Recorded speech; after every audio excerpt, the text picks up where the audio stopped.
संजय राऊत यांचं माध्यमांना दिलेलं स्टेटमेंट बघितलं, त्यात ते म्हणतायत की ते खोटं बोलत नाहीत.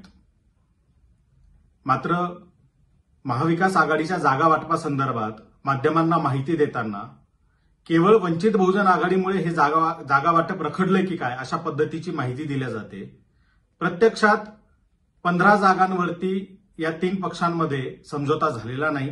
या 15 जागा अद्याप अनसेटल्ड आहेत. त्यापैकी 10 जागांवरती काँग्रेस आणि शिवसेना या दोन्ही पक्षांनी क्लेम केलाय, दोन्ही पक्षांनी दावा ठोकलाय. तर 5 जागांवरती शिवसेना, राष्ट्रवादी आणि काँग्रेस या तिन्ही पक्षांचा दावा आहे.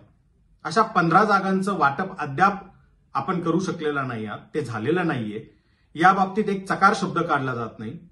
मात्र माध्यमांशी बोलताना वंचित बहुजन आघाडीमुळेच जणू काय जागा वाटप रखडलंय अशा पद्धतीचं चित्र तयार केलं जातं आणि वंचित बहुजन आघाडीच्या माथ्यावर खापर फोडण्याचा प्रयत्न केला जातो.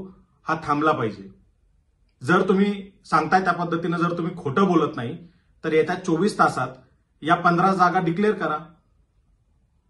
जर तुम्ही ते 15 जागा ज्या आहेत त्या 24 तासात डिक्लेअर नाही करू शकला तर याचा अर्थ तुम्ही माध्यमांना दिलेली माहिती ही खोटी आणि अर्धवट होती हे सिद्ध होईल. आपण 15 जागांचा वाद मिटवावा हे सुरुवातीपासून वंचित बहुजन आघाडीची भूमिका राहिलेली आहे. त्या बाबतीत आम्ही बोलत आलेलो आहोत. मात्र माध्यमांचा उपयोग करून आम्हालाच बदनाम करण्याचा प्रयत्न केला जातोय, तो थांबवण्यात यावा असं आम्ही या ठिकाणी आवाहन करतो.